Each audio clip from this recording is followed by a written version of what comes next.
ఎవరితోనో దీప మాట్లాడుతుంటే ఒకడు వచ్చి వెనక నుంచి అటాక్ చేస్తూ ఉంటాడు. వాడిని పట్టుకుని దీప కొడుతూ ఉంటుంది.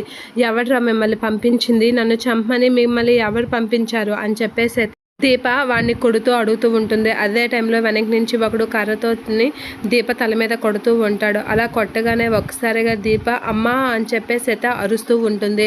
అలా అరవగానే ఇంకొకడు లేచి దీపనైతే పట్టుకుంటూ ఉంటాడు. అలా పట్టుకోగానే దీపనైతే వెనక నుంచి జ్యోత్స్న అయితే మొత్తం మందు కచ్చిప్తో తన ముక్కు మూసేస్తూ ఉంటుంది. అలా మూయగానే దీప స్పృహ కోల్పోతూ ఉంటుంది. ఇక అమ్మ అమ్మ అనైతే ఆ దూరం నుంచి శౌర్య అరుస్తూ ఏడుస్తూ ఉంటుంది. అది ఇక దీపని అలా చేసేసరికి వెనక నుంచి ఎవరా అని చూస్తూ ఉంటుంది. వెనక్ని జో చూసి ఒకసారిగా షాక్ అవుతూ ఉంటుంది. ఏంటి జో మా అమ్మని చంపాలని చూస్తుందా అని చూసి షాక్ అవుతూ ఉంటుంది శౌర్య.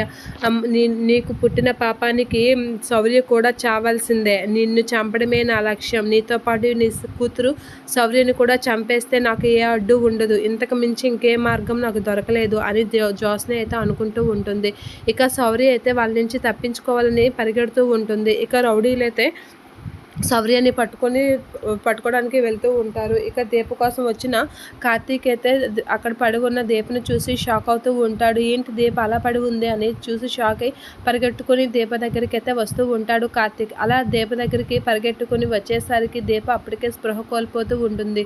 దీప దీప అని పరిగెడుతూ ఉంటాడు. పరిగెట్టి దీపని పట్టుకొని లేపుతూ ఉంటాడు. అయినా దీప ఉలుకు పలుకు లేకుండా అలా పడి ఉండేసరికి కార్తీక్ ఒకసారిగా షాక్ అవుతూ ఉంటాడు. షాక్ అయి అలా చూస్తూ ఉండిపోతూ ఉంటాడు.